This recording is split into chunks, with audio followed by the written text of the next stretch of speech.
some fun in city.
Oh, cool. Good evening, everyone. I will call the meeting to order. Welcome to Laguna Niguel City Hall. Welcome to your council chambers. We're so happy to have you here. Today is November 19th. It is 7:01, sorry about that, p.m. Regular meetings are held on the first and third Tuesdays of each month here in City Hall. This time I'd like to have City Clerk Eileen Gomez, if you would please call the roll. Yes, sure. Thank you, Mayor. Councilmember Rains, Councilmember Genoway, Present. Councilmember Minigar, Present.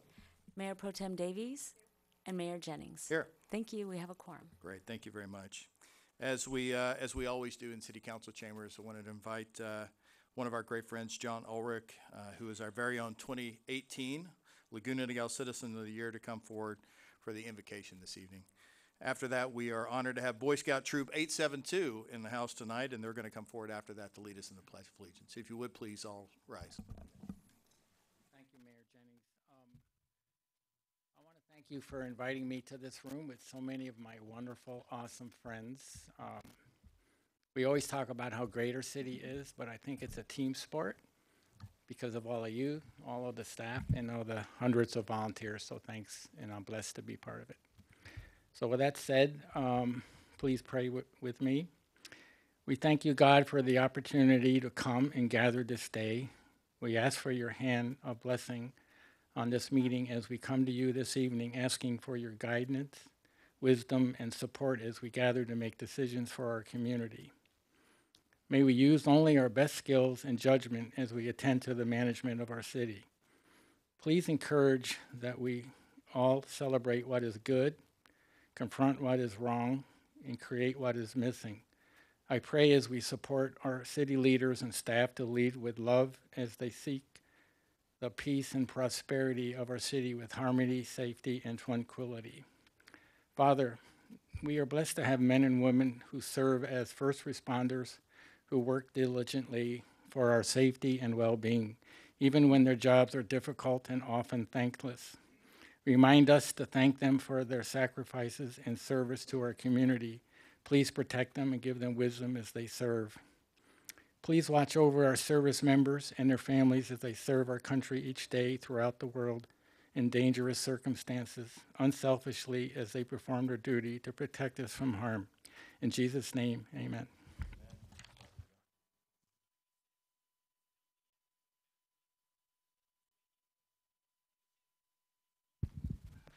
Ladies and gentlemen, please remain standing.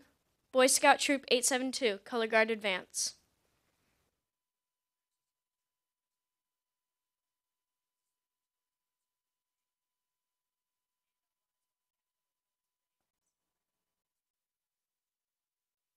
Please place your right hand over your heart. Those in uniform and veterans, please salute. Please join us in the Pledge of Allegiance to our nation's flag. I pledge allegiance to the flag of the United States of America and to the republic for which it stands, one nation, under God, indivisible, with liberty and justice for all. 2. You may be seated. If you guys just stay put, we'll come down and say hello.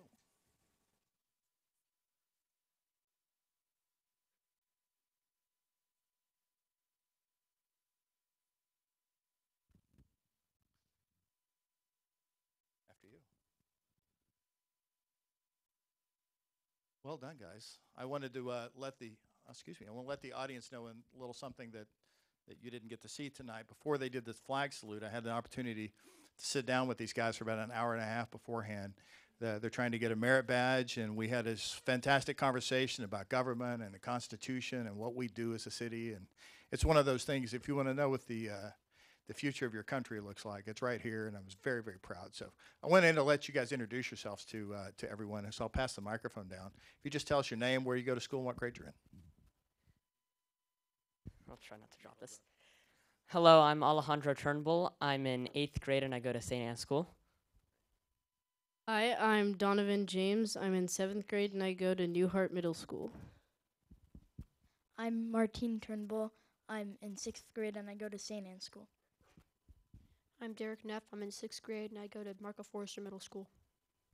My name is Aiden McCormick. I'm in 8th grade and I go to St. Edward School. My name is Kieran Fitzgerald and I am in 6th grade and I go to Niguel Hills Middle School. Hello, so my name is Brody Church. I'm in 6th grade and I go to St. Anne's School. I'm Liam Zyman. I'm in 10th grade and I go to JCO. Name is Kevin McCormick, and you don't want to know when I got out of school. See what I mean? They're great, right? Let's give them a round of applause. Thank you guys so much for coming in. Do you mind if we get a picture with you? Everybody pack in a little bit.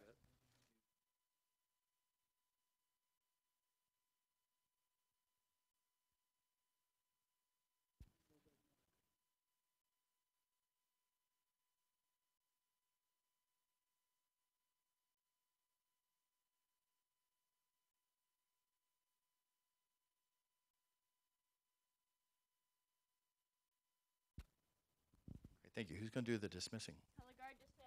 Well done. Let's give another round of applause.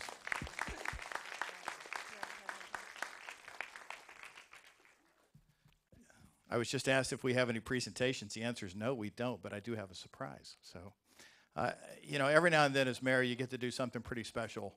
And I was asked this week if I could do something special, and I don't know if I've met anybody that's achieved this award before, but I want to invite up two of our Laguna Niguel luminaries, Jim and Joyce Van Jack. If you would please come up. They are celebrating their 70th wedding anniversary.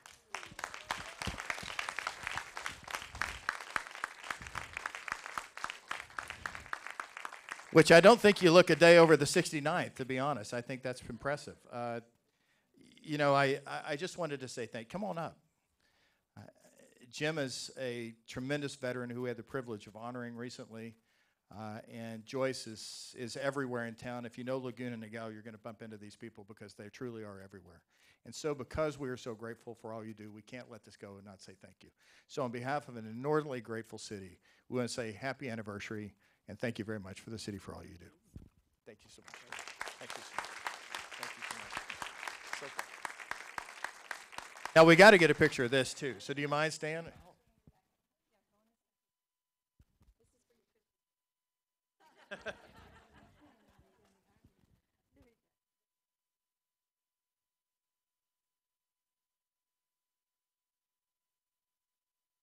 Great. Thank you all so much. Joyce says she was only 2 when she got married, so that's fair, I think. So I've got some questions for Jim now that I didn't have before. Thank you very much. And that's it for us. We can head back up.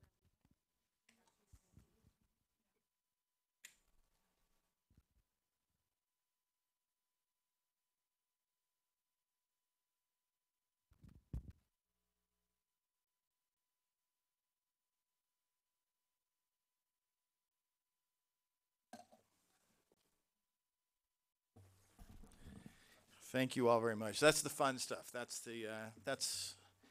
makes it all worthwhile, I think, sometimes. That's all for our presentations. We're going to go into, let's flip over here for a second. We'll go into public communication. So any person wishing to address the city council is free to do that. You just need to complete one of these gold-colored request to speak forms. They're at the back counter next to the door. Please be aware that time is limited to 3 minutes apiece. So if you could, please try to watch the sign behind me, and it will tell you when that's about to lapse. We allow equal time for speakers. You can't let somebody speak on your behalf, but if you have a written statement, you are allowed to let them read that written statement if you're not able to finish it. Happy to let you do that. City Clerk Gomez, I've received a number of these. Are there any others that you'd like to? No, Mayor, they're all. Okay, that's great. it. Thank you for. I just want to let you know I've received some requests to speak with respect to the ordinance on flavored vaping products, so I'm going to call those separately. I'll pull that from the consent calendar. And I also received one on the strategic plan, so I also want to let you know that that will be pulled separately. So our first one are from Scott Alvey. Scott.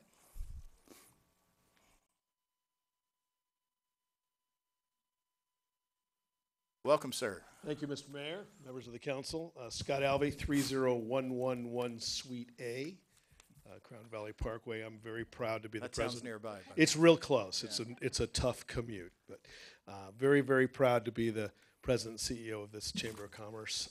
We are very, very proud of what has happened in this last year and, of course, for many years. But this 30-year celebration has been incredible.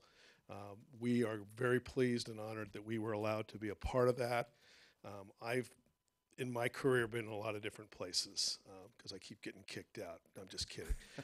But I've never seen so cohesive a government working with the business community. And I say that with all seriousness. It's amazing what this city can do because it gets together and works together. The carnival was an example of that. I mean, we had multitudes of people that just didn't know what their city was about till they got there. We had over 270 hours of volunteerism in 2.5 days from our chamber just to play a small role. We couldn't be more proud of what you 5 folks have done, what the city staff has done and continues to do. Mayor Jennings, you've been a tremendous leader of this group, and this entire group is an inspiration to us every day. So from the chamber, from the bottom of our hearts to staff and to the elected officials, we couldn't be more proud to be a part of the city. Thank you. Great, Scott. Thank you so much. Thank you for all you do. Our next speaker is Lenora Sachs.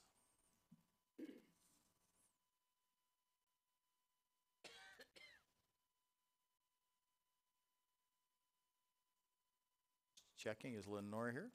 Up, there you are. Thank you.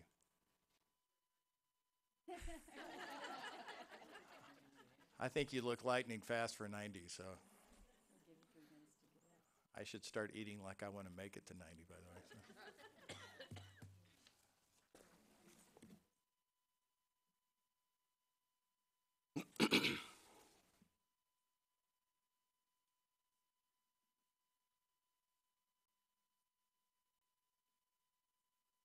You take all the time you need.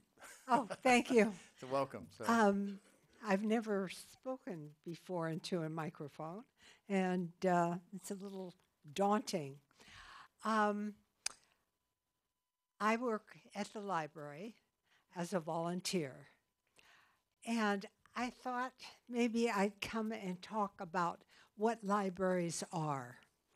And our library is very precious to all of us.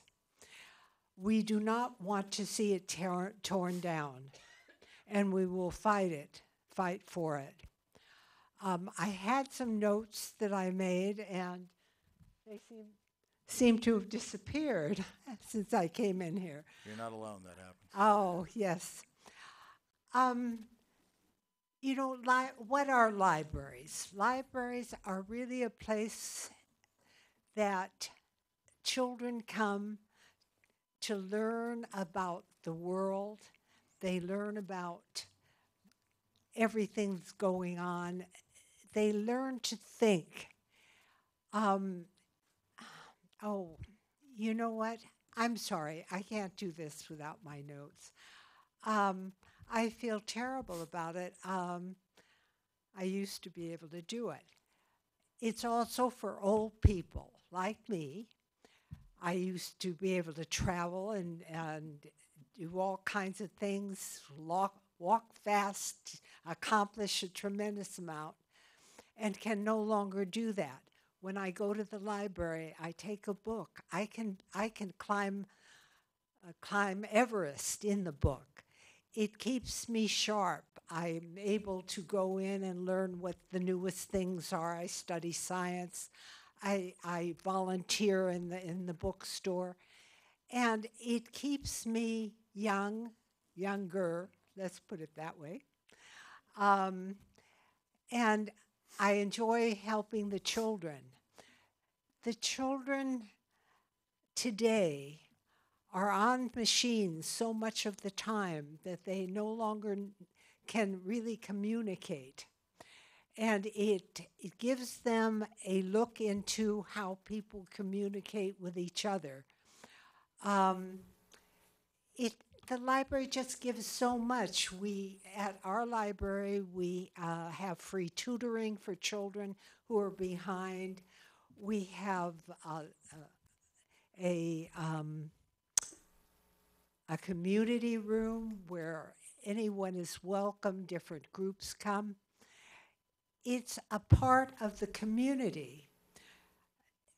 About 2 years ago, we redid the library for $5 million, and now we want to tear it down and put a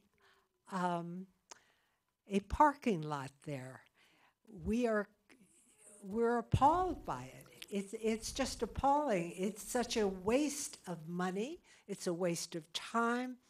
But more than anything, it's our library. That's your time. It belongs to the people. And please don't take it away from us. Thank you very much, Lauren. Thank you.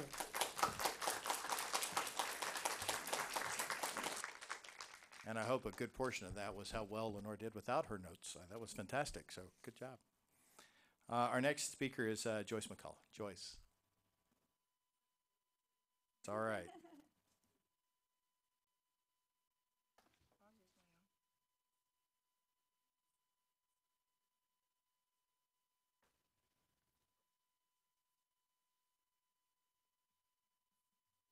I was younger and saw old ladies walking like this, I thought how pathetic it was.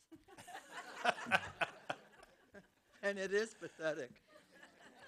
I think it's kind of awesome, by the way. My name is Joyce McCollum. I Joyce, live on welcome. Pelican Way in the foothills. I have been here 22 years. I'm a New Englander by birth and by inclination too, so you have to forgive me. I do love California, but it takes a little getting used to when you're from the East Coast. When I heard that there were plans afoot to tear down our library to make room for one more unnecessary mall or apartment building, I could hardly believe such an appalling idea came from our council. Oh, I'm sorry. You want me to say it again? Oh, dear God. See, now you can hear me laugh. When I heard that there were plans afoot to tear down our library to make way for one more unnecessary mall and apartment building, I could hardly believe such an appalling idea came from our council.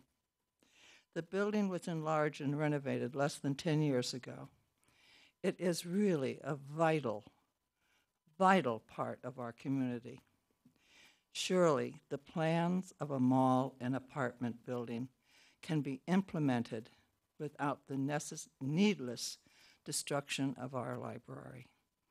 It truly, back east, we revere libraries. I've been going to a library since I was 6 years old, and it's a part of my DNA. And I would like it to be a part of the DNA of our young people. It just offers limitless opportunities of the mind. So please do try to save our library. I don't care about I don't think we need a mall. I don't think we need an apartment building. But feel free to do it without taking down our library. Thank you very much. Thank you very much, Joyce. Well done. Our next speaker is May Love. May.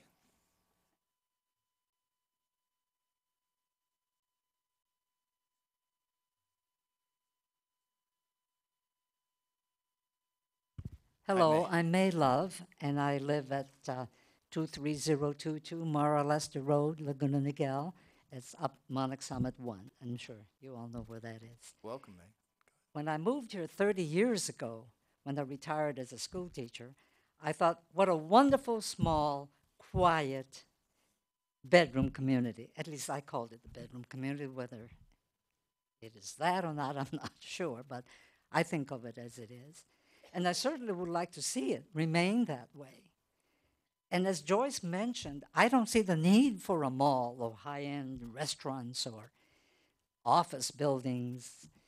I mean, if we need to go shopping, we can go to the Mission Viejo Mall, and there's lots of surrounding communities with wonderful restaurants. And we come here, back home, where we don't have all those things, which is great. You know, we don't know, I don't know what other young people think, but I'm 89 years old, and I would rather live in a community like this than in a community with malls and huge buildings, office buildings, and whatnot. When I first came here, we had a beautiful library, and I was kind of angry when that was demolished. But now I'm in love with this library. And the library is the heart of a community. It should be a stand-alone building, not just a part of a huge office building in a mall or a niche in a mall. And it should have surrounding parking space right around it, not where we have to cross the street to get to it. So I guess you're going to build whatever you're going to build, but I hope that you will leave our library alone. We need a cultural spot in our community. Any community deserves a stand-alone library. Thanks. Thanks, Ray. Our next speaker is Julie Davi. Julie.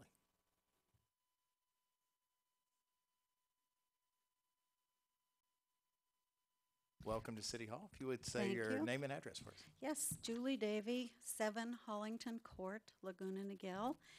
And as the invocation indicated, we should celebrate what is right with our community. It's a wonderful place to live, and we do have a lot to be grateful for. But it also said we should confront what is wrong. And what is wrong, I would start with 2 weeks ago, we came into this room and we were shown a video of the new projects that were going to be going on. And then video was off and we were told to leave. No questions, no city council here to ask questions to. Well, we went into the other room, very noisy, no place to sit down, and we really didn't get any questions answered. So we came last week, I believe it was, to the scoping of the environmental impact of the new project, which is being proposed. And again, before we got to talk, the people here that were consultants said, you can talk about anything except the library. What? Well, that seemed odd. We went ahead and talked about the library anyway. But in the process, I got a copy of what one of the builders, or the developers, said about our library, which we all love and we go to constantly. I am a retired college professor of writing, author of 4 books. I have spent my life in libraries, and I've given a lot of homework assignments that have to do with being in the library. To say I love books is not even half of what I really believe. But in the process of looking at this, I hear from the developer this word. They said, they didn't say anything about it being demolished. They just said about the new library would be reimagined. I don't think I know what that word means, reimagined. I think we have a very good library right now. I think it is everything we could possibly want, and the thought of demolishing it is painful. I would ask the council to reconsider that. And as others have said, development is one thing.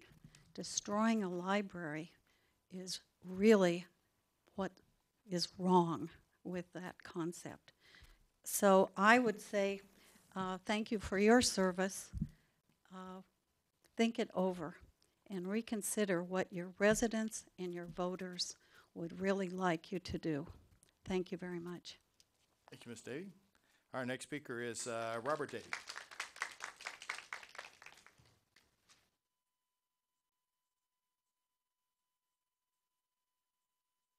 Welcome, City Hall. Good to see you. Thank you very much, Mayor.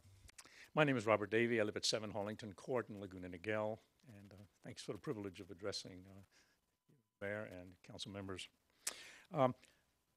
I moved here about 10 years ago, and prior to that, I served as mayor and on the city council of the city of Duarte, and I have a doctorate in engineering from Caltech. So I have reviewed a number of development plans, believe me, and have gone through the agonies of trying to get things done. So I sympathize with you in that regard.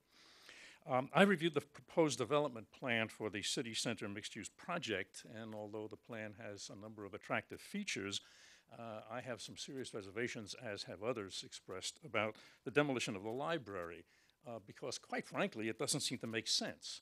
As has been pointed out, the existing facility is excellent in every respect. There's a recent upgrading, expensive, extensive, and it reflects that. It has all of the volumes that a library of that kind could expect to have, plus a number of features. The proposed replacement seems to be quite questionable. First of all, it's located at the end of a commercial building, and the floor space on the sketched plans, which obviously is not terribly accurate, but seems to be far less than the existing facility. In addition, there doesn't seem to be any adjacent parking provided. So I don't see how this could possibly be a replacement for the existing facility. It seems as if it would be a tremendous downgrade for what we have right now, and to me that simply doesn't make any sense, primarily because there doesn't seem to be any justification for the demolition. I've reviewed the project, and it seems entirely doable without the removal of the library. It might take some minor readjustments in the location of some of the buildings and so forth, but it certainly is not something that's not possible without removing the library. So it simply doesn't make any sense. In addition, removing the library and replacing it, I would think would add tremendously to the cost. So,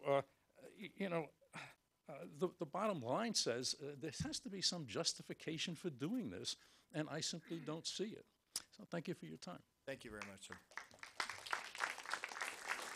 Our final speaker on regular public communications is David Malili. David.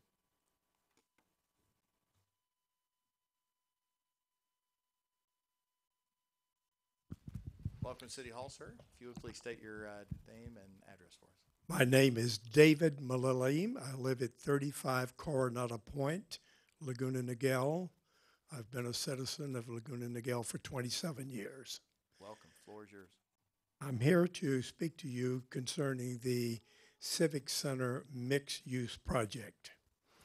In reading some information, it states that this public-private partnership with the county, Laguna Niguel, and the town center partners have formed an LLC. that is a limited liability corporation. If I understand this correctly, the partners in this limited liability corporation will be the county, the city of Laguna Niguel, and two developing companies. My question, I have several questions. What percentage of the LLC is going to be owned by the county and the city and the two developers? Who owns 50% or more of the LLC? I don't know. Maybe you could answer that later for us. Now, once we have just established who owns the majority of the LLC, we know who is in control of the LLC and the decision-making that is going to take place. Now, it seems to me that the county and city will become competitors to existing private property owners that exist in the city at the present time. Across the street, there's a shopping center. There we have other shopping centers. We have people who have condominiums and condos. Will you be in competition with private enterprises? That is a question that I would have.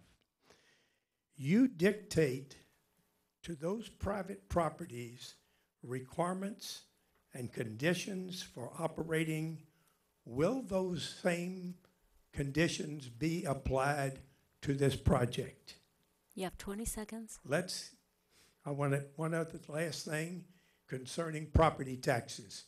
Will this project be taxed at the same rate as a private shopping center here in the city? I just will close off my remarks and say that I hope that you will give consideration to those questions. Thanks, Mr. Mullally. Just by way of point of clarification, I'm going to ask our city attorney.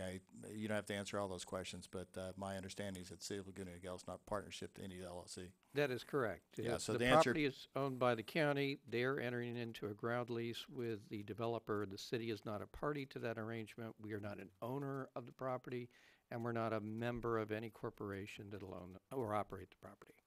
I think that answers your questions. The answer is no. Okay. All right, I'm going to close public communications. Thank you very much, City Attorney, for doing that. Yes.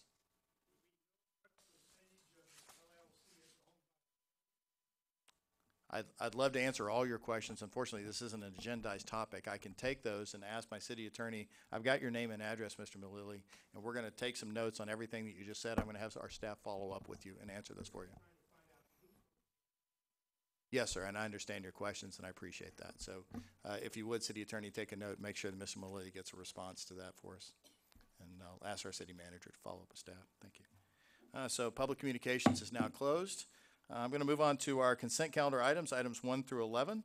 I have received a request for public comments on number 5 from the public, so I'm going to pull that on their behalf and ask my council colleagues if there are any other items that they'd like to pull. I have to abstain from item number 6 because I live within 300 feet of the subject ordinance. Okay, very good. So the city clerk will note the abstention on item number 6 for Councilmember Menegar. I too have to abstain from item number 6 because of the proximity of my home to the area in question, and also abstain from item number 10, which is the purchase of computer equipment due to my husband's employment. Great, thank you very much. So the city clerk will note those 2 abstentions for Councilwoman Genoway. Thank you. Anything to pull here? Nothing. So other than item number 5, I think is the only one that we have pulled for public comment. Second. Okay, it's a move by Mayor Pro Tem Davi, seconded by Councilman Menegar. All in favor say aye. Aye. Aye. Aye. Thank you very much. The balance then we'll move on to item number 5, which is, which is the second reading of adoption of ordinance number 2019-199 to update the Laguna Niguel Municipal Code to prohibit the sale of flavored e-cigarettes in the city of Laguna Niguel. So I have Three requests to speak on this, the first of which is Colin Okura.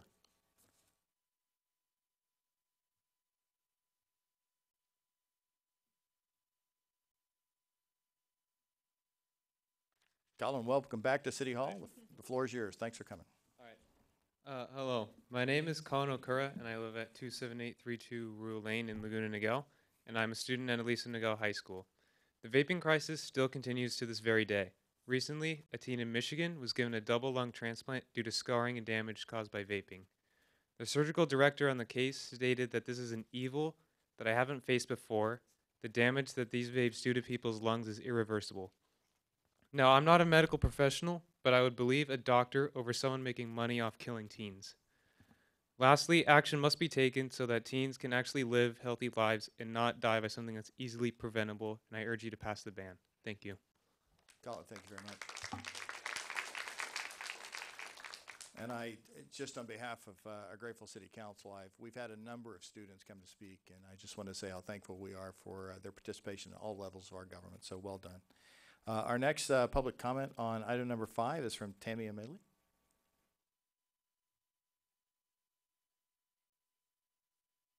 Tammy, welcome back as well. Good to see you. Thank you. My address is 27811 Manor Hill. Last time I spoke, this time I want to share just a personal story about my mom. I come from a family of smokers, by the way. She started smoking when she was 14. She thought it was cool, and so did her friends, just like most teenagers do with vaping. Her parents were smokers, so the cigarettes were easy to get a hold of. I can remember as a child, both of my parents smoking. They smoked in the kitchen, they smoked in the car. I didn't like it. I don't remember a day that they weren't smoking. When my mom was 49 years old, she was diagnosed with lung cancer, which wasn't a big surprise.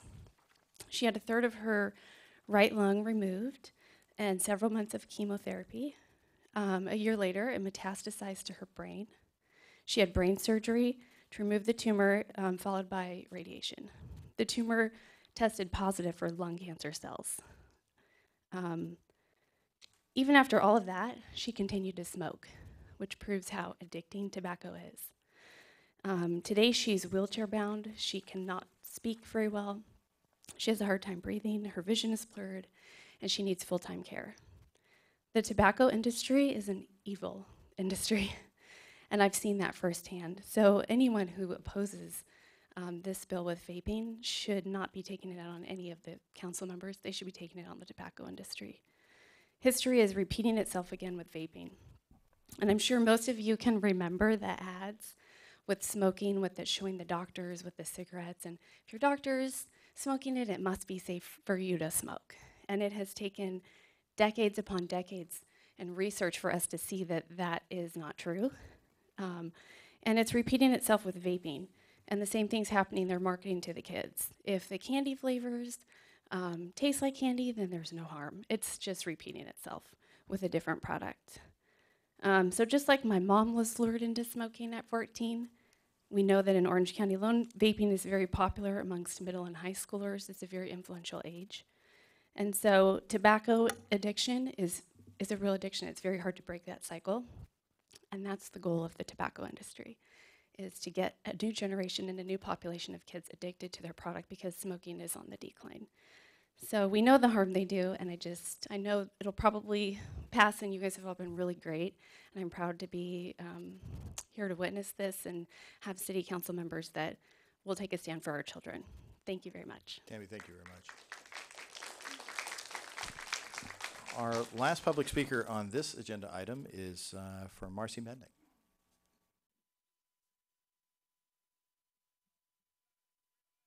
Marcy, welcome back. Good to see you. Thank you. Thank you. Good evening, Mayor Jennings and council members. My name is Marcy Mednick with Mission Hospital, and we advocate for policies that improve the health of our community. And I want to express my sincere gratitude to all of you for taking the bold step of being the first city in Orange County to ban flavored nicotine. I'm impressed with the decisive and swift action your community has taken. I'm also moved by the passionate parents, teens, and community members that have advocated for this. In the last 40 years, cigarette usage by high school students has decreased tremendously. Today, less than 9% of high school students smoke traditional cigarettes. This has resulted in less cancer, less heart disease, and less respiratory illness. However, the rise in popularity of e-cigs is going to reverse this trend. So it's evident that the electronic cigarette industry is using the same tactics that big tobacco has been using by making their product attractive and tasting fruity and flavorful. The hopes of big tobacco, of course, is to make them customers for life.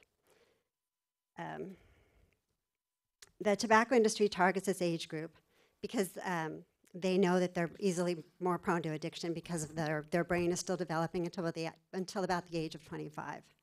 And they know this, and they hope to profit on it. In fact, 90% of smokers have started under the age of 18, and those then go on to often be lifetime smokers. So what you are doing here today will help generations of our young people.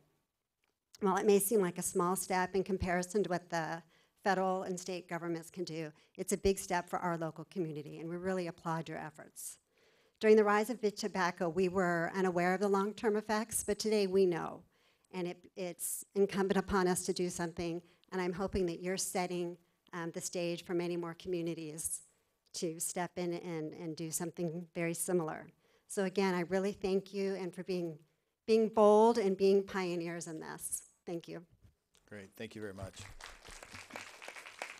I'll now close public communications on that agenda item. I don't think we need a staff report. I wanted to say just a couple of items, and I'm going to call on my colleagues as well. You know, there's been a lot of talk about this. I can't imagine an issue that we've talked about since I've been on City Council that's received more feedback from the community than this one. And that feedback's not just coming from Laguna and Niguel, it's all over the place.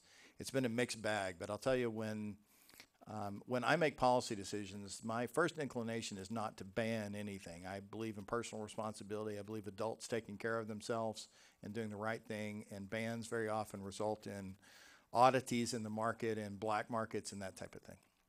So I have to gauge my internal conflict when it comes to an issue like this and say, what is it that I believe, and how do I compare that against this? You all voted for me knowing for my typical set of skills, so what is my belief on this one?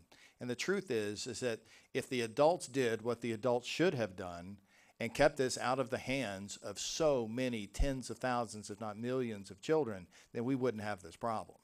And so when the adults blow it like that for the kids, and we have a 1,200% increase in this use, we have 1 in 4 of our children in high school and middle school using this, and we've got children with 2-pack-a-day cigarette habits in 6th grade, we have a problem that the adults blew.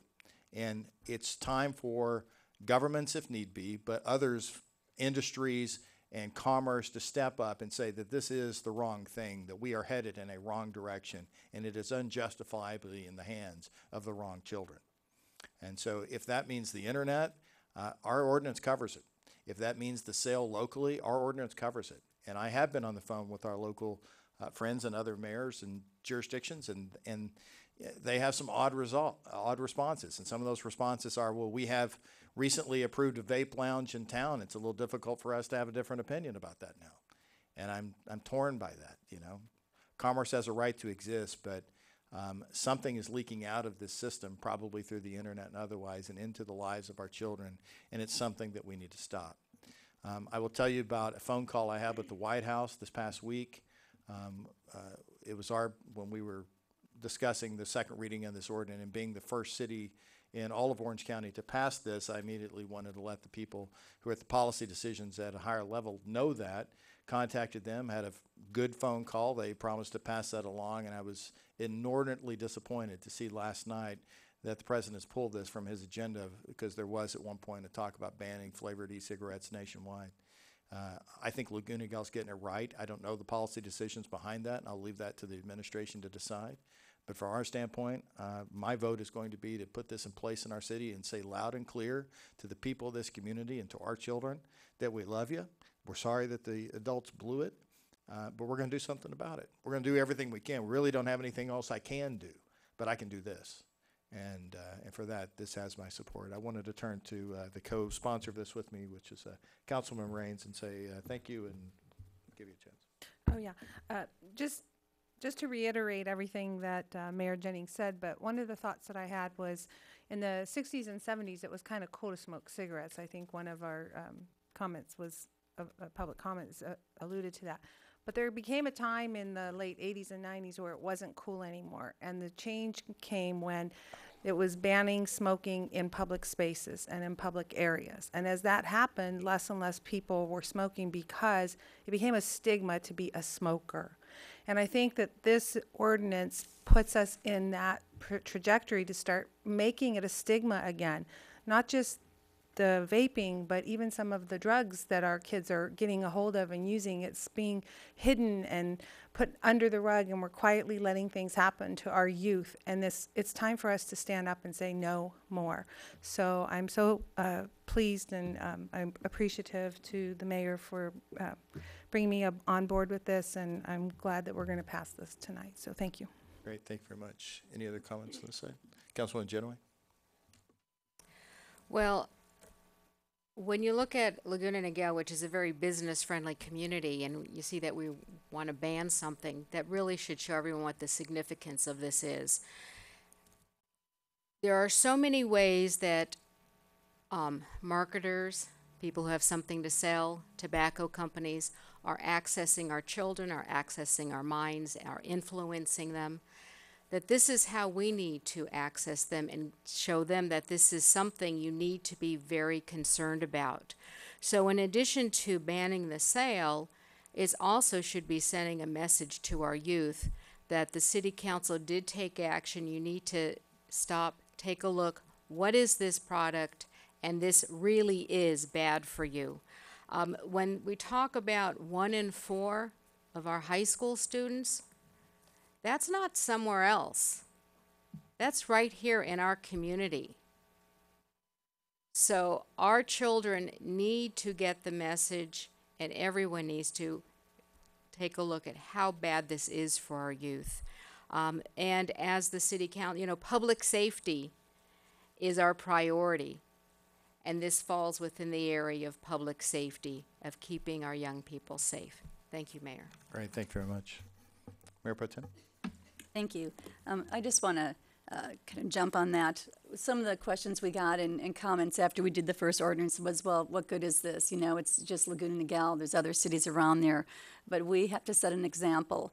And so I am calling out to the other cities around us and saying, listen, do the right thing. Again, very proud being a business-friendly community, but not when it's at the cost of our children and teens' lives. And so we can make a start, and we can start with the flavored. Again, these first came in there to help those that were, smokers for many, many years. But again, when we start losing, the tobacco companies losing it for the children and the kids, they had to come up with something like this. So we know that this really wasn't directed at adults, it was directed at kids. And so for me, we'll continue. We did a vaping education class a couple of weeks ago. We're going to continue doing that into the next year, and as long as we have to. But we ask that we have your support, and if you know other people that live in other cities, ask their council to do the same. Thank you. Great, thanks, Mayor Pro Tem. Unless there are any other comments, at this time I'll make a motion to approve this, seconded by Councilman Raines. All in favor say aye. Aye. Aye. Aye, and I'd like to note for the record that that's a unanimous decision by the City Council. So thank you all, and thank you all for all your support. I'm pretty sure everyone has email access in the room, so if you wouldn't mind telling somebody about that, I'd appreciate it. So thank you. Our next discussion item this evening is City Manager item number 1. I got to tell you, I couldn't be more happy to have this one on the agenda. It's pretty awesome. This is for the consideration, the adoption of the Laguna Niguel Strategic Plan. You may see on your screen it has a catchy title. And I want to turn this one over to our City Manager, Tammy Letourneau. Thank you so much. Good evening, Mayor and members of the City Council. It is truly a pleasure tonight to present the Laguna Niguel 2050 Strategic Plan, The Pursuit of Happiness. I want to talk for a minute, just briefly about, if I can get the slides to move. Hang on, technical challenges.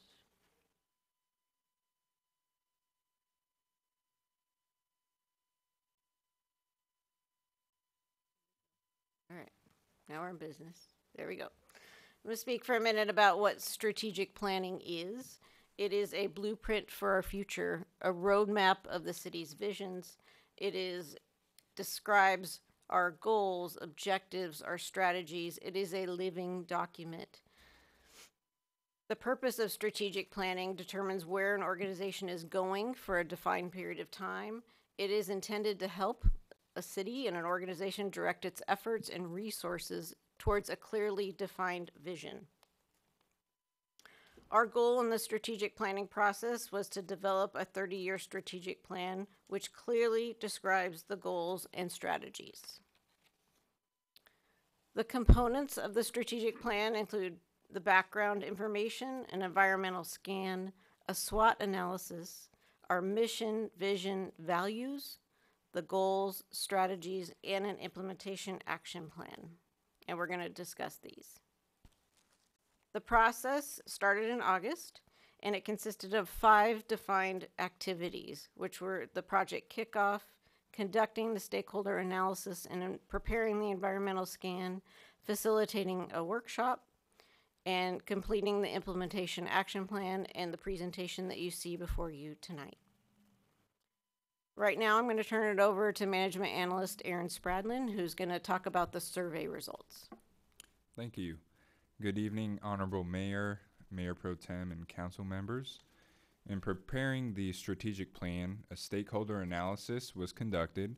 Stakeholders of this process included Laguna Niguel residents, business owners, the City Council, commissioners, committee members, department heads, and staff. Input was collected through a strategic plan survey, which was disseminated online, through mail, and in person at high-traffic city facilities.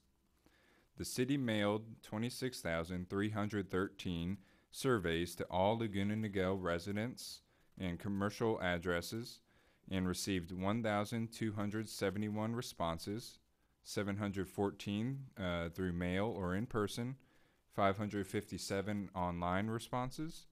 This was a tremendous result, far exceeding the typical number of polling responses used for much larger national campaigns. These thoughtful responses were truly critical to the process, and here are the results of the survey. For the first question, we asked, what are several key accomplishments of the City of Laguna Niguel over the past year or two? Of the 1,093 responses, the top 4 responses were the new City Hall at 7.69%, the entry monument signs at 19.4%, landscape and maintenance at 26.17%, and Crown Valley Park improvements at 48.12%. And some of the common themes within these responses were new City Hall. For new City Hall building, the appreciation for building a new state-of-the-art City Hall facility. For entry monument signs, appreciation for new modern signs with the city seal and street names. For landscape and maintenance, recent median landscape work, addition of drought-tolerant plants, and recent street repair maintenance work. And for Crown Valley Park improvements, the new community center, improved entry to Crown Valley Park, and the renovation of Laguna Niguel Aquatic Center. For the second question, we asked, what are the key strengths of the City of Laguna Niguel? We received 1,123 responses. The top 5 responses were fiscal responsibility at 17.36%, open space at 17.45%, safety at 23.33%, a well-maintained community at 26.27%, and quality of life at 34.64%. Some of the common themes within these responses: for fiscal responsibility, the city is financially stable. There's a lack of debt, proper budget management, and for open space, the abundance of parks, great outdoor activities, and trails are available for residential use. For safety, Laguna Niguel is a very safe community. Strong police presence, overall approval of the Laguna Niguel police services. And for well-maintained community, consistent landscaping work, consistent road repairs, and beautification. For quality of life, overall high standard of living, good school system, the city is clean and beautiful, and high property values. And for the next question, we asked, What are the key weaknesses or limitations of the city of Laguna Niguel? We received 1,115 responses. The top 5 responses were overdevelopment at 11.03%, high density housing at 11.3%, traffic and parking at 16.5%, lack of restaurants and businesses at 17.22%, and the lack of a city center at 17.49%. And some of the common themes within these responses: for lack of a city center, there is no true common area, no gathering or meeting place. There's a lack of a city or town center similar to the Irvine Spectrum or in Aliso Viejo Town Center.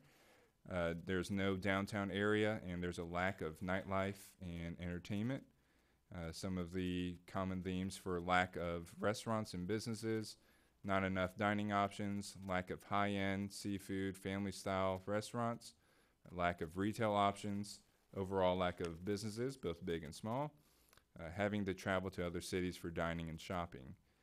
For traffic and parking, traffic congestion, lack of residential parking, lack of parking on main streets. For high-density housing, too many apartments, too many high-rises. For overdevelopment, too much growth, and too much building. For the question, what opportunities are facing the city of Laguna Niguel, we received 971 responses. The top 3 responses were restaurants and businesses at 13.49%, quality of life at 16.07%, and the city center and development at 25.75%. Some of the common themes within these responses: for restaurants and businesses, bring in new dining options, attract new businesses, both retail and commercial. For quality of life, maintain a high standard of living and maintain cleanliness, beauty, and safety. For the city center and development, develop and move forward with the city center project. Create more dining, entertainment, shopping, nightlife, and general gathering options, and embrace additional future development. For the next question, we asked, what threats are facing the city of Laguna Niguel? We received 1,177 responses. The top 4 responses were overcrowding at 11.72%, crime at 17.84%, traffic at 20.65%, and homelessness at 31.78%. Some of the common themes within these responses: for homelessness, increased homeless population, the presence of encampments. For traffic, increased congestion, wear and tear on roads. For crime, increased crime rate and a drop in safety ratings. For overcrowding, mismanaged growth, parking, and congestion issues. The next question we asked was, what key goals should the city have for the next 30 years? We received 1,153 responses. The top 5 responses were city center at 13.96%, well-planned growth at 14.48%, safety at 17.43%, restaurants and businesses at 21.16%, and quality of life at 28.45%. Some of the common themes within these responses: for city center, proceed with the city center project, develop a city center or downtown area, provide a common meeting place and better entertainment and nightlife. For well-planned growth, manage population growth, thoughtful development. For safety, keep residents safe, maintain a low crime rate, increase police presence as needed. For restaurants and businesses, recruit new restaurants and businesses to provide better dining, shopping, and employment opportunities. For quality of life, maintain and enhance quality of life, maintain and enhance beauty, cleanliness, and opportunities. And finally, we asked what other comments would the participant like to offer. We received 880 additional comments. The top 4 responses were serve the best interests of the community at 11.02%, listening to residents at 12.39%, traffic management at 13.07%, and they love Laguna Niguel at 29.55%. And some of the common themes within these responses: for love Laguna Niguel, the individual loves, enjoys, or likes living in Laguna Niguel. Great quality of life and keep it up. For the traffic management, ensure traffic is managed properly in the future. For listening to residents, appreciation for accepting public input, and interest in providing additional input for future projects. For serve the best interests of the community, elected officials should serve the best interests of the community as a whole at all times. And that concludes the presentation of the stakeholder analysis. I will now turn it back over to City Manager Letourneau, who will present the city's mission, vision, values, and goals. Thank you very much. So through this process, the City Council in our workshop, along with the department heads, worked on the development of our mission, vision, values, and goals. I just want to share a little background. So a mission statement provides the framework and direction for the organization and for the city. And the new mission statement for the City of Laguna Niguel is the City of Laguna Niguel is committed to providing a vibrant quality of life for all residents, businesses, and visitors in a safe, beautiful, and involved community. A vision statement where the mission states the purpose of the organization, the vision describes the future. And the new vision statement is the City of Laguna Niguel is dedicated to preserving a safe, flourishing, and community-oriented environment through thoughtful engagement, financial responsibility, and commitment to innovation. The values describe how the members of the team, or the city in this case, will conduct themselves.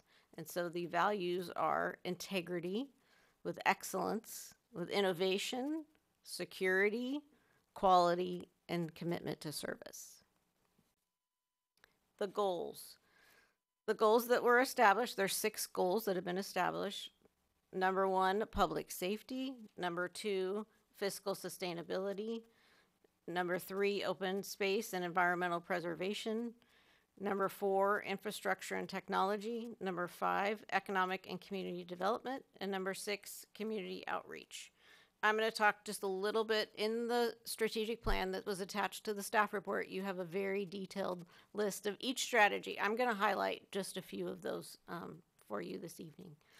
So under public safety, some of the strategies include maintaining our current service levels, improving and enhancing our neighborhood watch program specifically for apartments and multifamily housing, sharing resources with the surrounding communities, increasing technology surveillance, and conducting technology surveillance community workshops. Under fiscal sustainability, completing our citywide fee study, which is already in process and should be coming to you in early 2020. Establishing a 115 trust for unfunded pension liability, that is also in progress and will be coming to you in December. And exploring regional partnerships for cost savings. Number 3, open space and environmental preservation, taking an inventory of all components of our open space, identifying potential threats, environmental threats or legislative mandates that may threaten our open space, and establishing a plan to address those, establish a cross-agency coordination for city services, creating a 30-year preservation plan, and conducting an open space and environmental public education. Under infrastructure and technology, conducting an energy efficiency evaluation for all city facilities, a technology study for the use of technology for all city services, an infrastructure study for all city facilities, completing a park needs evaluation, development and implementation of a pavement management program. As you can see, there's 24 strategies under economic and community development, and I am not going to go over every one of them, but just to highlight a few that are on here. A gateway-specific plan cleanup, federal building area land use study, general plan update, parks master plan update, trails master plan update, just to name a few, and they're detailed in the plan. And number 6, under community and communication outreach, continuing to enhance the city's use of social media, HOA outreach, including in-person meetings and dissemination of information and working closer with the HOAs in the community, and establishing multiple communication strategies for extensive community outreach to keep citizens informed about current events and news, as well as sharing the city's message. At the back of the strategic plan itself is what I call the key to to strategic plans, which is an implementation action plan.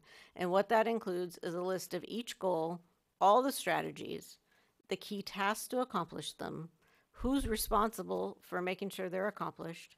Do we need to partner with other agencies or cities? Do we need other staff resources, financial resources, and a timeline? And what does success look like when we've achieved the goal? And this will now be the management tool that I use with the staff to make sure that everything is accomplished so we can accomplish the goals that you set. So this is just an example of what's included in the strategic plan and what it looks like. This will continue to be updated because things change daily in government, and we'll bring back reports to council periodically so we can show you the progress that we're making. And staff recommends that you adopt the strategic plan, and that concludes my presentation.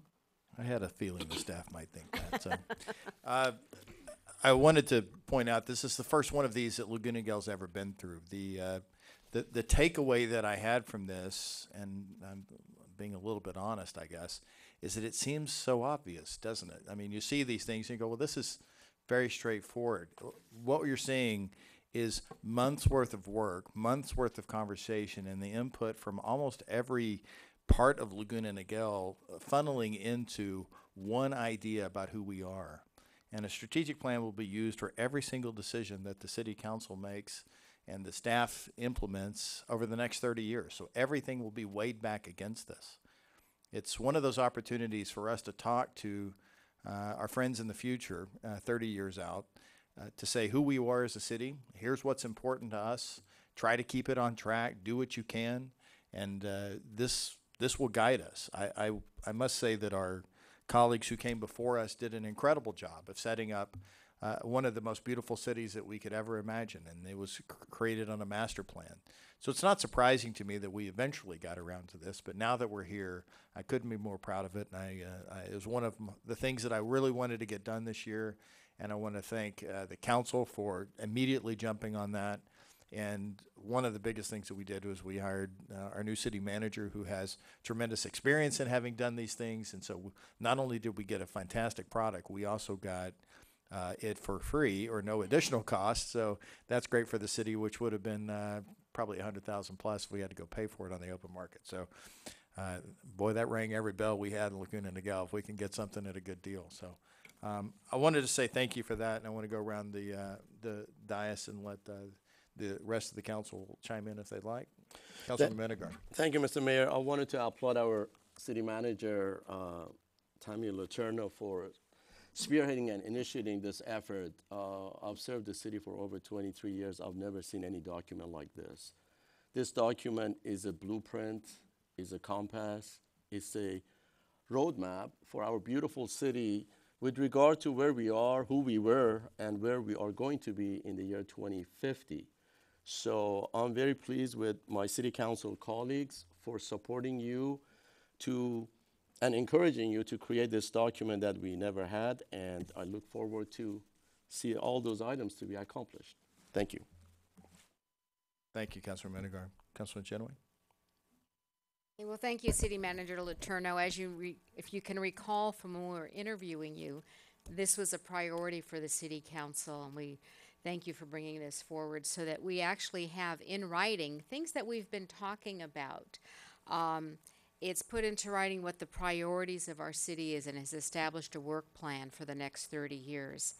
And what I love about this plan, it's the strategic plan for our city, for Laguna Niguel, because it took the input from our residents, our staff, and our city council and our stakeholders. So everyone had the opportunity to provide some input, and all that was put together. So where do we collectively see the vision? Where are we going in the next 30 years? And then this gives our city staff the tool that to measure by what are we going to do and how are we going to get there. So this is a great work product. Thank you so much, and I know it'll serve the city very well in the future. Thank you. Great, Councilman Jones. Councilman Raines. Well, everybody knows that any successful business always starts with a mission and then a vision, and then some kind of action. And thank you to our city manager, Tammy, and to my colleagues and to all of our staff, because all of this put together is the first step towards moving our city forward. The communication that we received from our city residents really spoke volumes to us, and it really helped us in developing the mission, the vision, and now we have an action plan to move forward. And as we do that, I think that residents will start seeing things that, as you read through and as the city manager was reading through some of the things, you'll start seeing some of those things come to life. Some of them have already come to life, but this is the first step in that happening. And as we update our general plan and our specific plans of different things that we're going to be doing in the city, we'll have this as our guiding principle. So I can't be more pleased and grateful for everybody who put their hard work and effort, and also to the residents who sent in their communication and let us know what they thought. So thank you very much.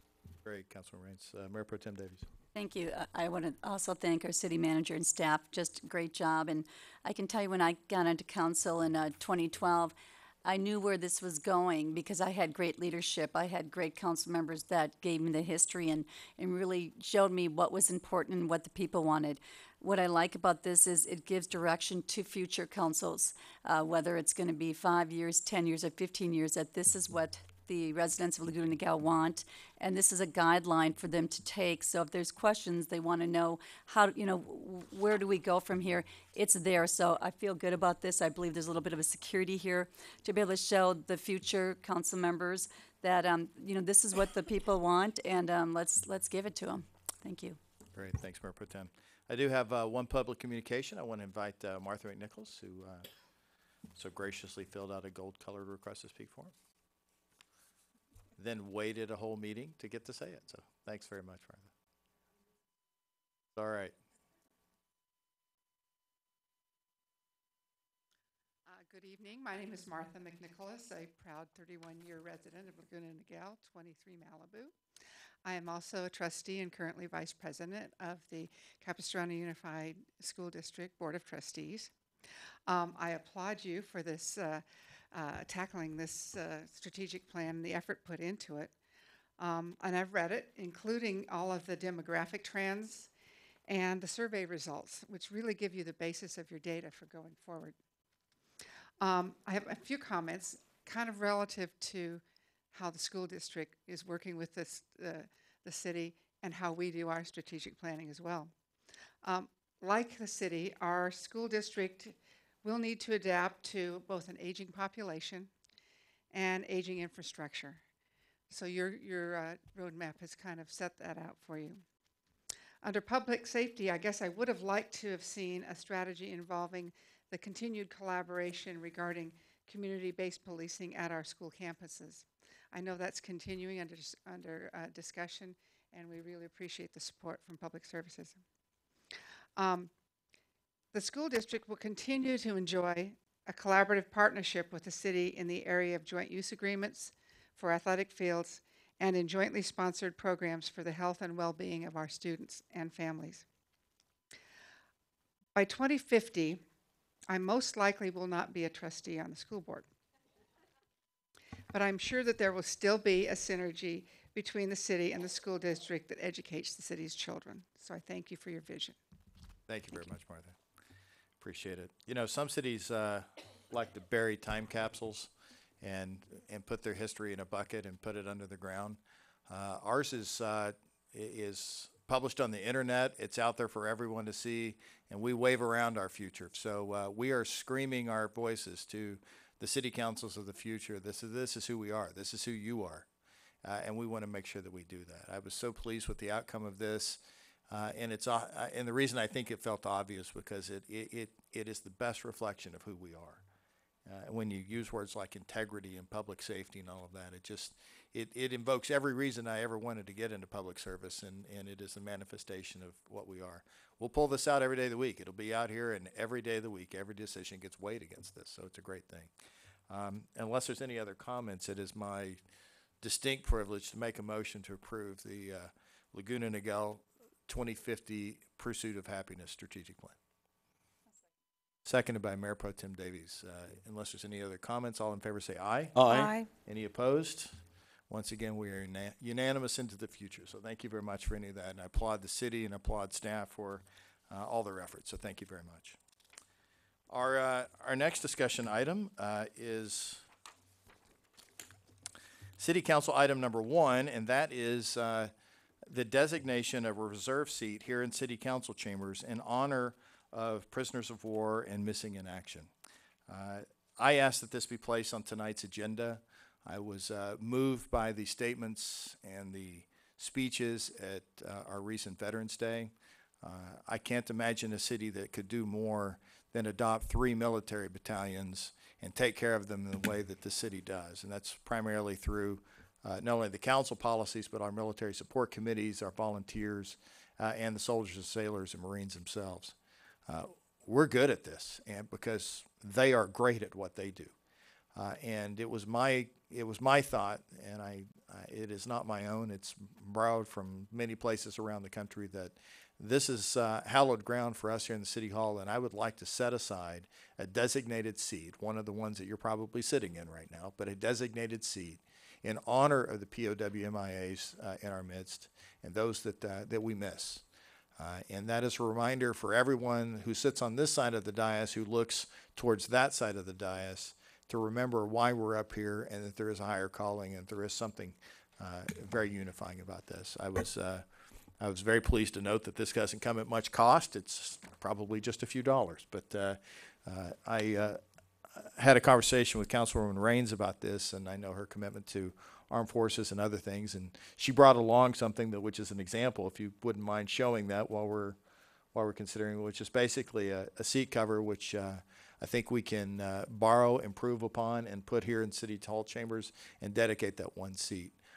Since I've been on City Council, we have now dedicated priority veteran parking at all of our city facilities. So if you're a veteran, you get to park up front, and we want you inside safe and sound because you deserve to be there.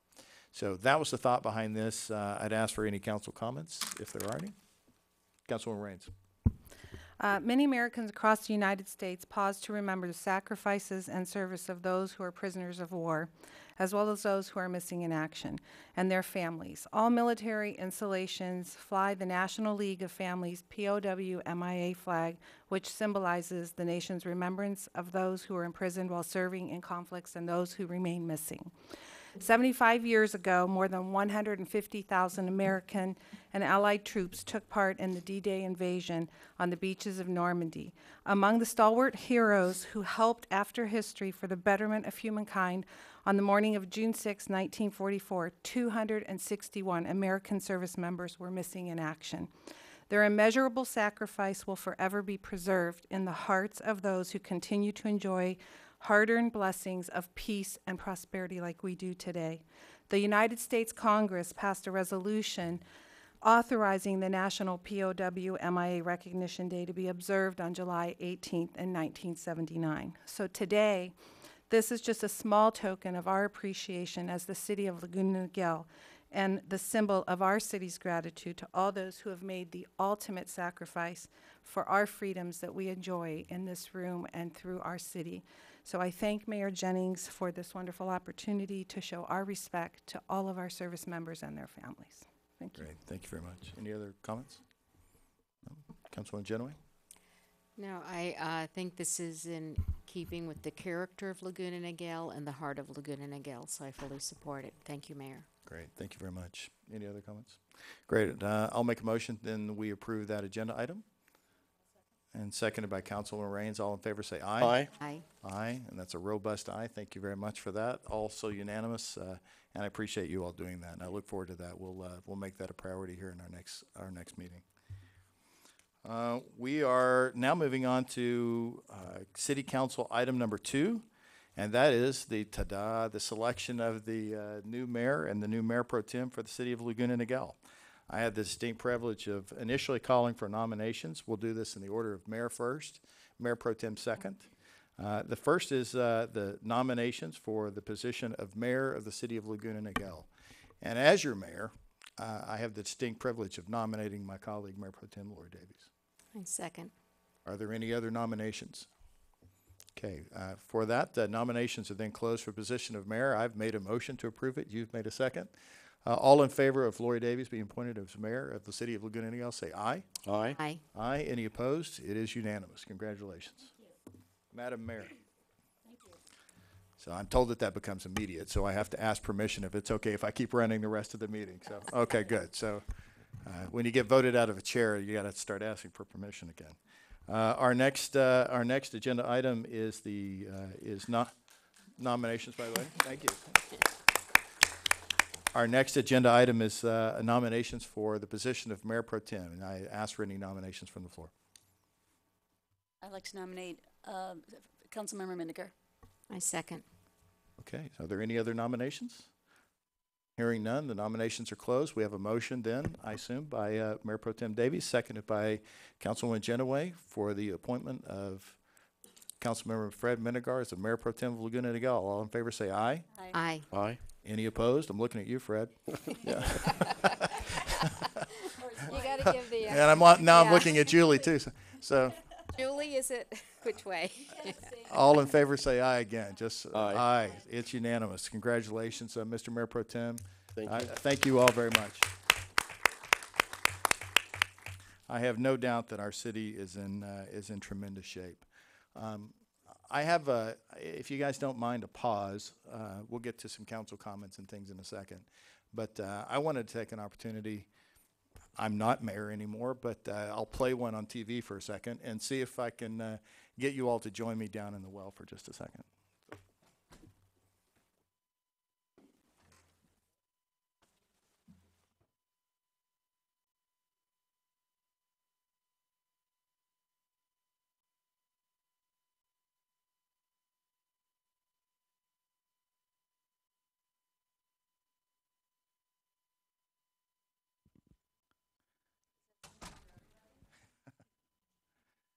You get a car. You get a car. Everybody gets a car. Our budget is good. I don't know if it's that good. I wanted to say thank you, and I'm not exactly sure always the best way to do that, but I'll get into some of the reasons why being a mayor has been so incredibly moving to me in a minute. But to say thank you to my council colleagues. Somebody said it earlier tonight, and it is the truest thing ever. This is a team sport, and without the team, it all fails.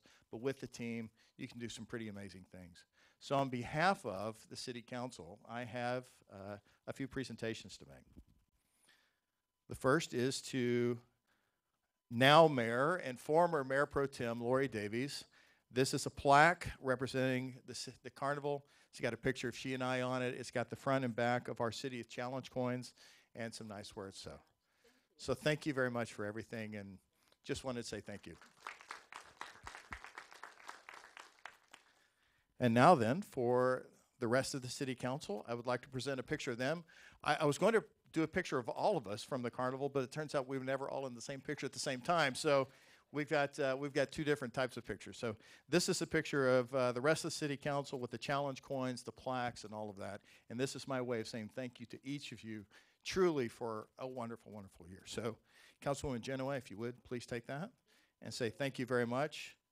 Councilwoman Minigar, thank you very much. I'm sorry, I blew it. Mayor Pro Tem Minigar and Councilwoman Raines, thank you very much for that. Now, just to add a little bit of something, you all been driving around our many hundreds of miles here in Laguna Niguel, and we decorated it for the 30th. You guys see the banners and all that? Well, as it turns out, as fate would have it, we had exactly 5 unused banners, and I wanted to present to each of you all the Laguna Niguel 30th anniversary banners. And these were for you to take home. So this is cool. So congratulations and thank you.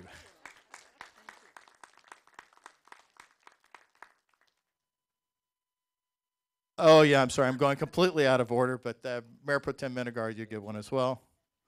And Councilwoman Genoway, thank you so much for everything. Thank you. This is cool. Now, a couple of personal things. You don't get to do this alone, and it requires everybody, but it certainly requires my family. So if I could have my daughter, Brooke, if you would come up.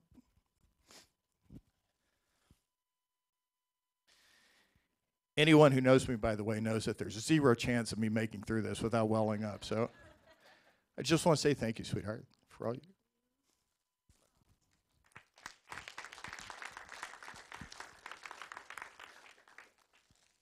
I'm not sure if the flower shirt was an accident or not. Matches this really, really well. You can stay here for a second. And if I could have Veronica Simpson. Frankie, if you would, please show me. This is my mother-in-law and our kid's grandmother, and you have no idea what this woman does for our lives, so just want to say thank you.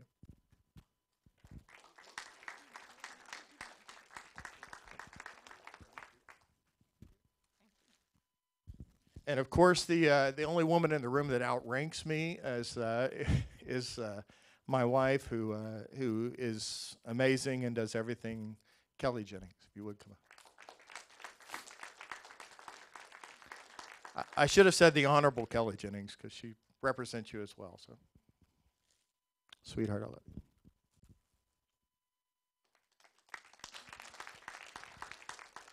So this is my support team. So can we get a picture with everybody while we're up here?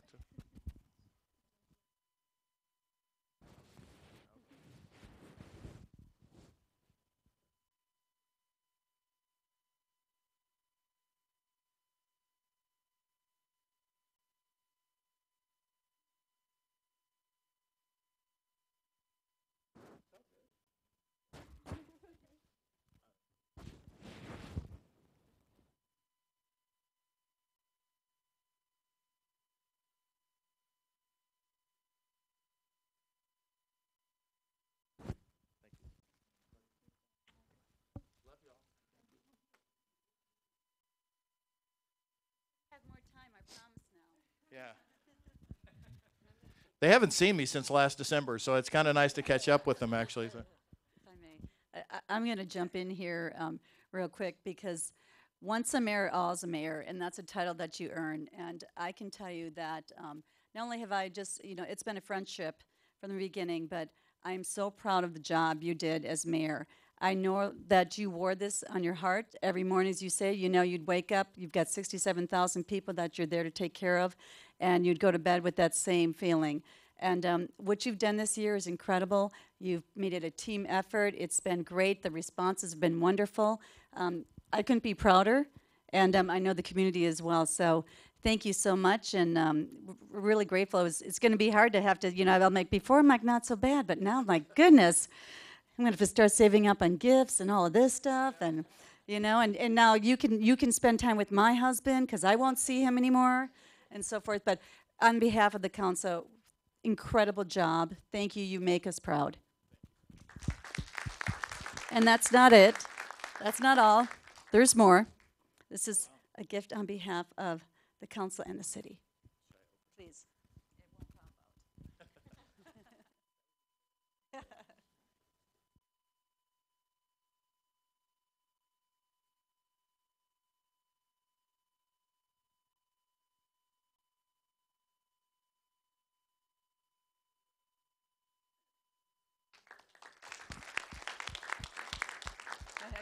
No, we didn't want you to take it off and use it, so we glued it. That's awesome. Thank you so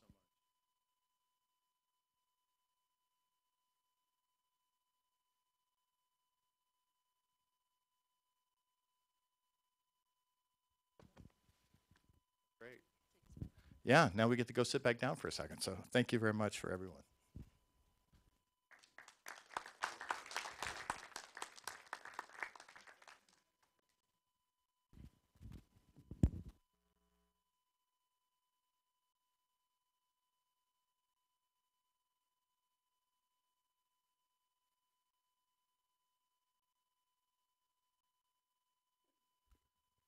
I've ever seen so much swag on the dais before. So it's overflowing. Well, thank you very much. That was tremendous. I wanted to give everybody a chance. We're at council comments now, so I'll go around and invite input. I think I should start with our new mayor, Lori Davies. Thank you. I want to thank you so much for the opportunity. I was blessed to be elected in 2012 and serve as your mayor in 2016, and I'll term out in 2020. So to have this opportunity to finish up my term as mayor is quite a blessing. And I can tell you that We really do have an incredible council here, and I'm looking forward to really making a great team year for everyone. I think you're going to see a lot of us around. I've got some ideas, and I think everyone's going to be very excited about them. So thank you again. Again, I have some big shoes to fill again, so thank you. Well, it's very kind of you. I've told her many times that most of what I'm doing is emulating what I saw her do when she was doing it back in the day. So I thank you very much. Mr. Mayor Pro Tem. Thank you very much, Mr. Mayor, and thank you very much, my city council colleagues, for your vote of confidence. It means a lot to me. Moving on the city council reports, as a District 12 director of Southern California Association of Governments, I attended SCAG's biggest meeting a couple of days ago in Los Angeles, and the essence of the meeting was in reference to the regional housing needs that we had to vote upon.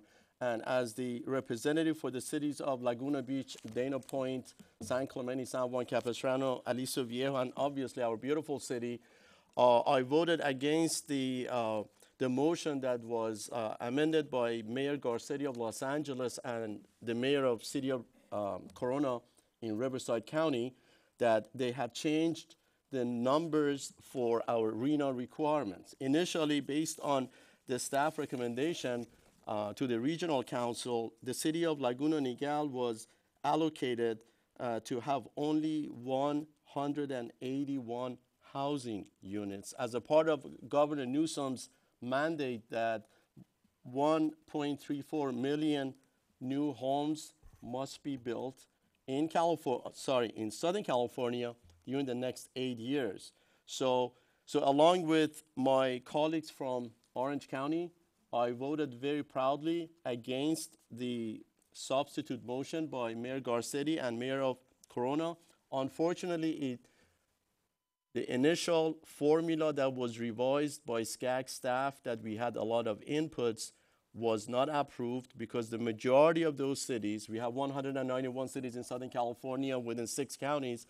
Unfortunately, the delegations from the County of Orange, that I was one of those, unfortunately, we did not make it, even though we voted against.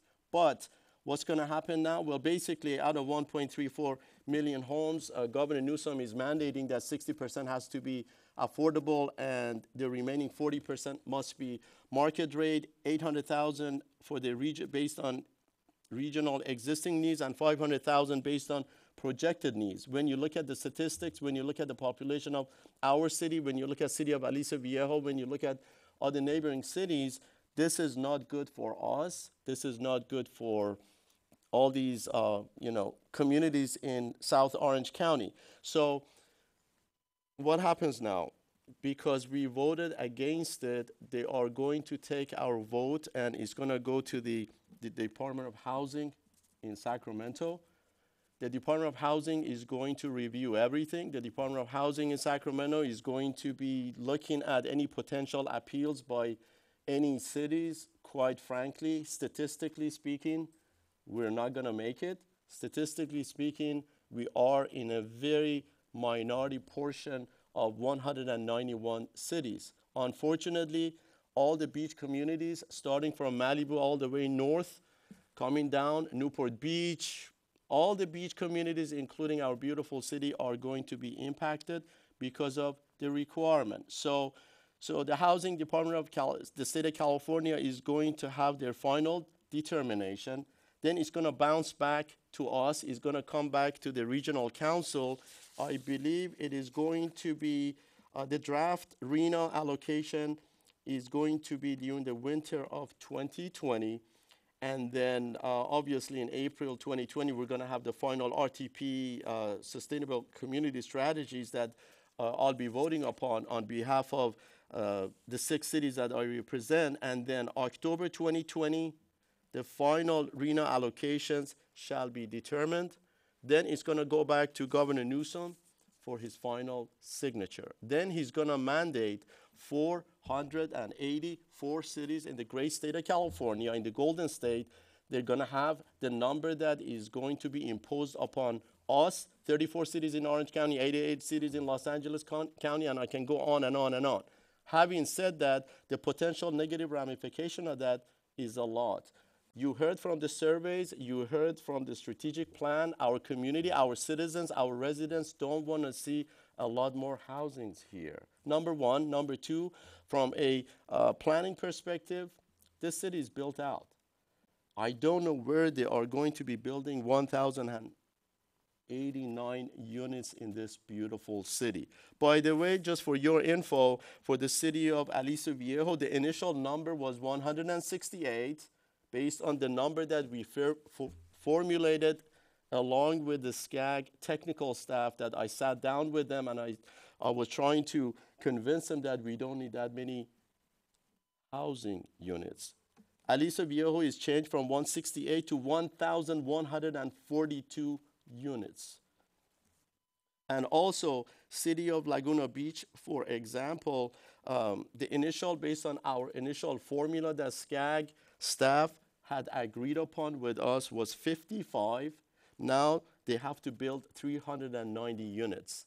By the way, one of the funniest cities happened to be City of Beverly Hills, that they are mandating them to build so many housing, and they don't have the land for it, number one. Number two, the land is extremely expensive. And I don't know how they can build affordable or even market rate housing in any areas that they don't have any vacant land. So with that, this is where we stand. Unfortunately, we did our best, but you know, we as conservative individuals, conservative people living in South Orange County, that we pay a lot of taxes to the state of California, we want to get a good, fair share, equitable return from Sacramento. But this is a clear indication that, unfortunately, at this stage, there is nothing that we can do. So please stay tuned. And one more report. I chair the TCA's board of directors for Foothill, Eastern, and San Joaquin Hills, and I have three good news. The first one is I'm very happy to announce that TCA has partnered with Riverside County Transportation Commission, Caltrans, and Orange County Transportation Authority with regard to the new 24191 Express Connection project. With this agreement that we were able to finalize as the chair of TCA, we're going to have better mobility when you want to move, when you want to drive from Orange County to Riverside County. When you're taking 241 and you see all those stop and goes, by the time that you get close to 91 with this new express connector, you're going to bypass that and you are going to be taking that all the way on the express lanes on 91 freeway to go to Riverside County, or to take 15 or I-215, anywhere that you wish. So number two, with the opening of Los Patrones Parkway to Cow Camp Road last month, TCA has essentially delivered the Tesoro extension by partnering with Rancho Mission Viejo and the County of Orange. More mobility in South Orange County, less traffic congestion. And last but not least, the 6C transponder transition has been a great success. If you haven't received your transponder, the 6C transponder, which is a sticker, please let me know after the meeting. I'll be more than happy to connect you with one of the TCA staff members to mail one to you. I'm going to bypass on other things, so I keep it short. Thank you. Thank you, Fred. By the way, the notice on the arena numbers, the housing, that is serious stuff. Everything, all we hear is that people don't want more apartments and they don't want more building. I hear it almost every day of the week. As mayor, I can promise you I've heard it all year long. And you can thank your friends in Sacramento for that little jewel, because nothing that we built so far, not a single unit that you see around town, counts towards the new 1,089, is that what you said? 89 units. So we've got to find a hole for another 1,089 units. And Sacramento's indicated, if you don't do that, cut off your state funding. They'll also sue you. Huntington Beach is in that lawsuit right now. So it's quite a thing. Let me move around. Councilman Raines. Okay, my turn. First of all, I want to say thank you. Well, I guess it's Council Member Jennings now, for your wonderful leadership. Thank you. It was an honor to serve with you this year as my first year on the council, and welcome to our new mayor, Mayor Pro Tem. I also wanted to wish everyone a happy Thanksgiving, because it is next week, right? Okay, so that's it. Great, thank you. Councilman Genoway. Well, I'd like to thank everyone who participated in our city's Veterans Day ceremony. And a special thank you to all the veterans who attended. You allow us to say thank you and give you our appreciation. So we're glad you could be there, and really to show the children of our community what it takes to make our country so strong and so great. So we had members of the Laguna Niguel Military Support Committee, members of the Laguna Niguel Women's Club. We had Girl Scouts and Brownies and Boy Scouts all participating to make that a wonderful ceremony and a tribute. Our speaker this year was Ted Tanner, and if you weren't there on Veterans Day, Ted is just a few weeks shy of his 99th birthday. So he was an incredible speaker. Everyone really enjoyed his talk. He was a fighter pilot in the South Pacific. So, and also a thank you to both Audrey Miller and Scott Williams of the Freedom Committee of Orange County, because they do a lot of the behind the scenes work to help bring our speaker and help prepare him for the presentation. But if you were not able to be there, you can see it on our city's YouTube channel. So go, YouTube, City of Laguna Niguel, Veterans Day 2019. And it is an incredible presentation. So I appreciate everyone who came together to make that happen. Our Military Support Committee will be out collecting toys again for our adopted military units on December 1st. So our community is always very generous, and we greatly appreciate that and know that you'll be bringing many smiles to many children. And again, and I'd like to add my thanks to the other former Mayor Jennings. Thank you for a remarkable year in Laguna Niguel. Thank you. And you got that remarkable. I appreciate that. So she and I have a thing about the word remarkable. It's great. Mayor Davies. I was reelected by the 5th District to serve on OCTA for another 2 years last week. So I'm grateful, and I know that we'll be partnering with the TCA and the OCTA. So I'm grateful to have that opportunity with the transportation industry. Thank you. Okay, thank you very much. I wanted to give just a couple of comments. I think George Washington was on to something when he'd served out the full measure of his term. And for the first time in human history, we had a peaceful transition from one leader to the next. His words at that time were, "One of us is fairly in and the other one is fairly out. Let us see who shall be the happier." And so he had some insight on that. I only want to modify the president's words a moment and say that my departure is not happy. I leave it with a full heart. I'm abundantly full of gratitude for all the help and the service and the opportunity to do this. Mayor, you said it when you were talking earlier, but you really do feel the full measure of 67,000 people in this job. And I just want to say thank you to them. You are a wonderful city. You participate when we ask you, and it has been an honor of a lifetime to get to serve as your mayor. Some of those residents are here tonight. They are my friends from neighborhoods and church and otherwise, and to you all I say thank you. I wouldn't be here without you. To my family, I love you all. I appreciate it. You took a huge brunt on my time and commitment this year, and it was a labor of love on my side, and I couldn't have done it without your support.